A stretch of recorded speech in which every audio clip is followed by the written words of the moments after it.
Om Swastiastu. Perkenalkan kami dari SGD A8. Pada kesempatan kali ini kami akan mempresentasikan student project dengan judul Penata Laksanaan Anisometropia.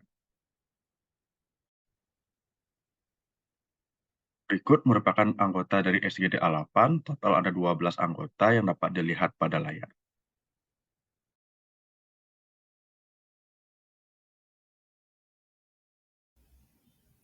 Akan saya lanjutkan, sebelumnya perkenalkan saya Imad Agus Diwasanta dengan 3 digit NIM terakhir 039. Adapun latar belakang dari student project kami, anisometropia adalah gangguan penglihatan dengan perbedaan refraksi pada lensa sferis atau silinder lebih dari 1 dioptri antara mata kanan dan juga kiri.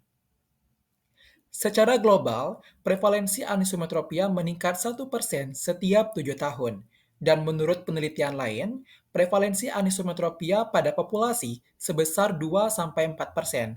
Dan kondisi ini lebih sering menjadi penyebab gangguan penglihatan unilateral pada orang dewasa di bawah 60 tahun. Data ini menunjukkan bahwa anisometropia tidak bisa dipandang sebelah mata karena masih kerap menjadi permasalahan kesehatan di masyarakat. Apabila sudah muncul gejala yang merupakan indikasi dari anisometropia, maka ini memerlukan diagnosis dan penatalaksanaan sesegera mungkin untuk menghindari penurunan penglihatan secara permanen. Sehingga, penatalaksanaan sangat penting untuk meningkatkan kualitas hidup pasien. Maka dari itu, penulis tertarik untuk membahas lebih dalam mengenai penatalaksanaan anisometropia untuk menambah wawasan masyarakat ataupun pelajar. Sekian dari saya, terima kasih. Baik, saya izin melanjutkan. Sebelumnya perkenalkan, nama saya Fiandra dengan 3 digit NIM akhir 206.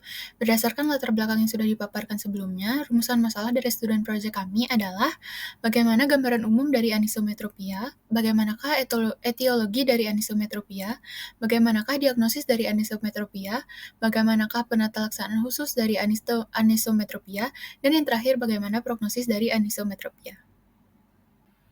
Baik, selanjutnya untuk tujuan dan manfaat, di mana tujuan penulisan itu kami bagi menjadi tujuan umum dan tujuan khusus, dan manfaat kami bagi untuk mahasiswa, masyarakat, dan juga institusi, di mana masing-masingnya sudah dipaparkan pada slide berikut.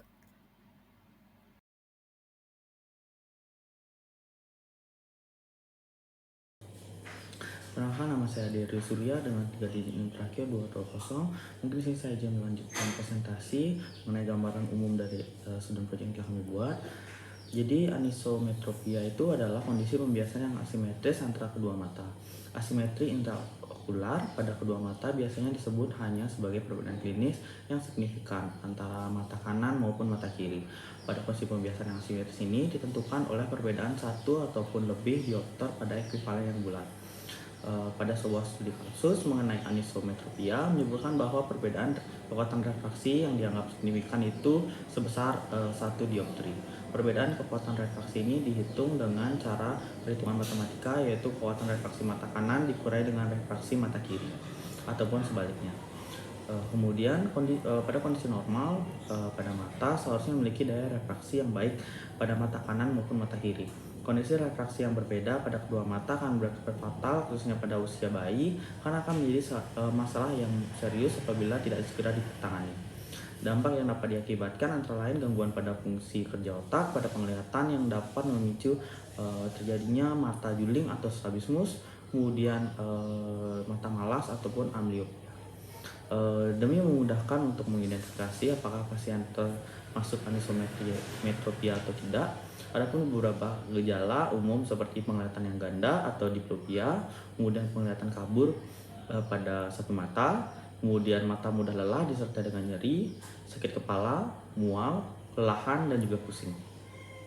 Penyebab utama terjadinya kelainan anisometropia ini disebabkan oleh cedera mata pada saat berlangsungnya proses operasi lensa mata ataupun kelainan yang memang telah dibawa sejak lahir oleh pertumbuhan sumbu bola mata yang terlalu panjang ataupun terlalu pendek baik kanan maupun kiri. Mungkin sekian dari saya, terima kasih.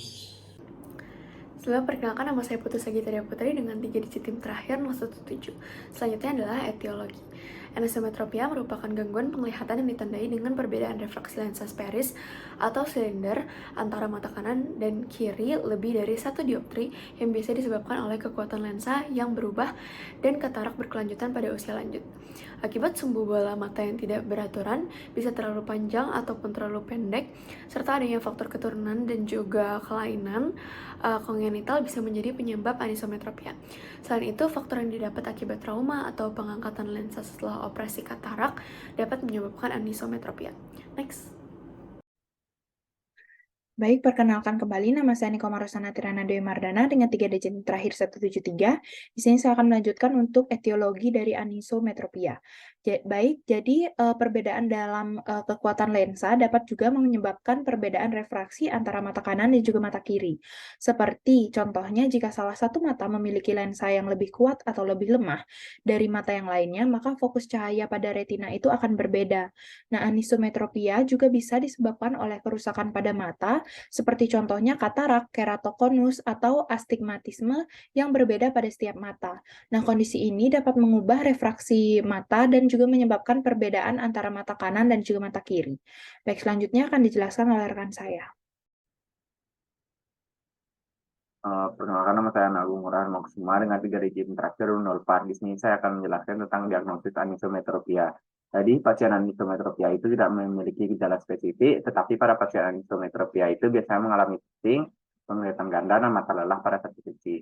Di mana pada pasien anisometropi ini dapat dideteksi dengan mengukur ketegangan visual alami menggunakan silandol, ICAR, atau table teller, dan untuk pengukuran yang lebih akurat bisa dilakukan retinoskopi ataupun snoktopon. Mungkin sekian dari saya. Terima kasih. Baik, saya izin melanjutkan untuk diagnosis anisometropia, di mana deteksi awal anisometropia dapat dilakukan dengan uji Bruckner yang dilakukan dengan menggunakan direct ophthalmoscope untuk mendapatkan refleks merah secara bersamaan di kedua mata. Nah, pada penderita anisometropia itu akan menunjukkan adanya perbedaan dalam intensitas refleks merah kedua mata. Mata dengan refraksi tinggi akan menunjukkan refleks merah yang lebih terang atau lebih terfokus, sedangkan mata dengan refraksi rendah itu akan menunjukkan refleks merah yang lebih redup atau tidak terfokus. Untuk selanjutnya, penegakan diagnosis anisometropia juga dapat didukung dengan pemeriksaan kuat lensa menggunakan alat seperti autorefraktometer atau retinoskop untuk mengukur kekuatan refraksi mata pada masing-masing mata. Nah, di mana pemeriksaan ini juga digunakan untuk menentukan jenis dan ukuran ukuran lensa untuk koreksi refraksi.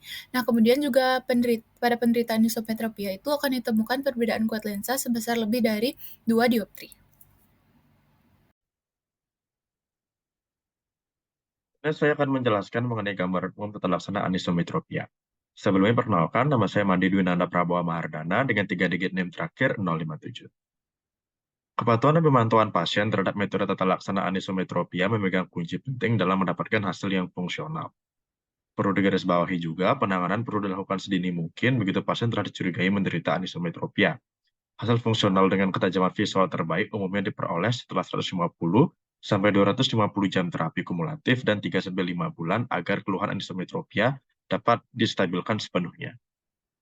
Beberapa studi menunjukkan efikasi maksimal terhadap usia pemberian terapi berada pada rentang 3-7 tahun dengan penurunan respons terjadi setelah rentang usia tersebut.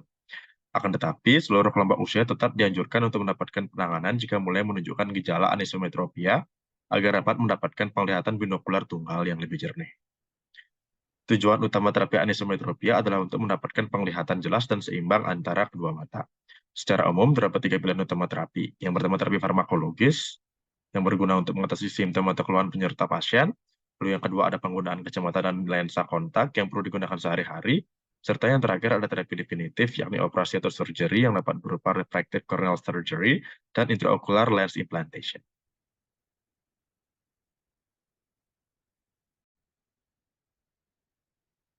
Selanjutnya, saya akan menjelaskan mengenai terapi farmakologis anisometropia.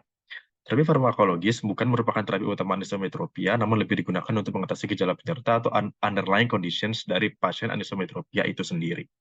Secara garis besar, terdapat 2 obat yang dapat digunakan, yakni tetes mata sikloplege dan NSAIDs. Tetes mata sikloplege umumnya digunakan untuk merelaksasi mata yang tegang secara temporer.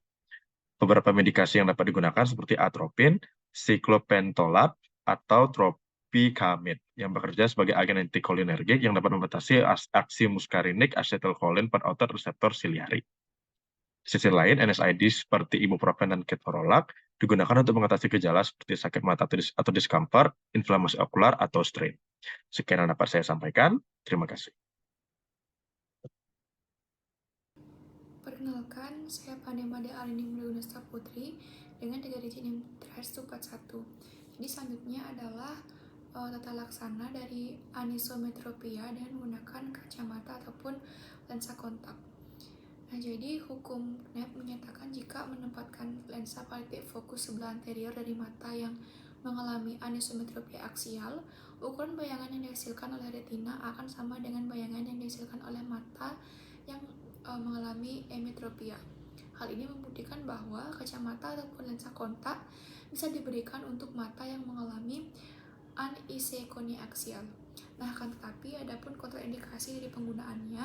Yang pertama yaitu ketika mata mengalami alergi, lalu ada mata kering, infeksi pada mata, kelainan fungsi pada kelopak mata, dan juga tidak mampu merawat dari lensa kontak. Akan saya lanjutkan, perkenalkan saya Laksmi Dewi Paramita dengan NIM akhir 221. Refraktif corneal surgery merupakan jenis prosedur pembedahan yang bertujuan untuk memperbaiki kelainan mata refraksi seperti miopia, hipermiopia, dan juga astigmatisme. Prosedur ini melibatkan pembentukan kornea seperti semula, menjernihkan bagian segmen anterior mata, memperbaiki pemfokusan cahaya ke retina, dan menghasilkan fungsi visual yang lebih baik tanpa memerlukan lensa kontak atau kacamata. Adapun teknik yang digunakan dalam prosedur ini yaitu LASIK, PRK, dan juga LASEK. Sekian dari saya, terima kasih. Baik, saya izin melanjutkan. Sebelumnya, perkenalkan nama saya Niwaya Julia Maharani Dewi Dika dengan 3 digit NIM terakhir 244. Lensa intraokuler atau IOL merupakan lensa yang ditanamkan di mata. Implantasi lensa intraokuler adalah prosedur pembedahan lensa yang dibuat dimasukkan ke dalam mata untuk menggantikan lensa alami yang mungkin menjadi keruh atau diangkat. Tujuan dari prosedur ini adalah untuk mengembalikan penglihatan yang jelas dan kesalahan bias yang berpotensi diperbaiki, seperti rabun jauh atau rabun dekat. Apabila lensa alami tertinggal di mata, IOL dikenal sebagai pakik atau disebut juga sebagai lensa pseudopakik atau lensa palsu. Kedua jenis IOL ini dirancang untuk menyediakan fungsi pemfokusan cahaya yang sama seperti lensa kristal alami. Idealnya, IOL ini ditempatkan pada posisi lensa anatomi normal di belakang bidang iris dengan dukungan dari kantong kapsuler. Singkatnya, IOL yang difiksasi iris ketika berukuran tepat dan ditanamkan dengan benar pada mata yang dipilih akan menjadi pilihan yang aman dan layak dengan hasil yang sangat baik. Sekian yang dapat saya sampaikan, selanjutnya akan dilanjutkan oleh teman saya. Baik, perkenalkan saya Kartika Ratu dengan 3 digit NIM akhir 082. Di sini saya akan menjelaskan bagian prognosis dari kelainan anisometropia. Kelainan refraksi anisometropia memiliki prognosis yang buruk. Pada anisometropia, perbedaan kekuatan refraksi akan membuat mata yang sehat bekerja lebih keras dibandingkan dengan mata yang sakit. Hal ini akan menyebabkan melemahnya otot penggerak bola mata pada mata yang sakit. Pelemahan otot akan mengarah pada komplikasi strabismus. Dan gangguan refraksi ini akan menyebabkan gangguan lain seperti amblyopia atau lazy eyes. Prognosis pengobatan amblyopia anisometropik bervariasi tergantung pada jenis kelainan refraksi pada mata amblyopia. Faktor-faktor yang terkait dengan kesalahan refraksi yang dapat mempengaruhi hasil pengobatan amblyopia anisometropik mungkin termasuk ekuivalen bola mata, derajat astigmatisme bola mata, dan derajat perbedaan kelainan refraksi antara kedua mata. Untuk selanjutnya akan dijelaskan oleh teman saya.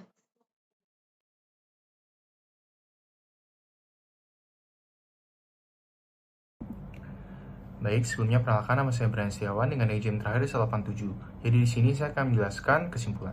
Anisometropia merupakan suatu gangguan yang terjadi pada kedua mata dengan gejala berupa kemampuan refraksi yang berbeda. Secara global, prevalensi anisometropia meningkat 1% setiap 7 tahun.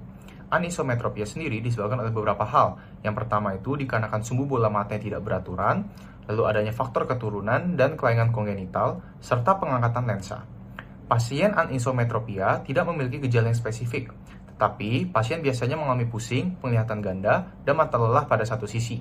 Adapun, penanganan dapat diberikan terhadap pasien yaitu berupa penggunaan kontak lensa atau kacamata, pembedahan, serta terapi farmakologis untuk meringankan gejala dari pasien.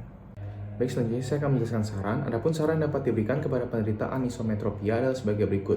Yang pertama, periksakan mata secara teratur. Yang kedua, gunakan kacamata atau lensa kontak yang telah diresepkan.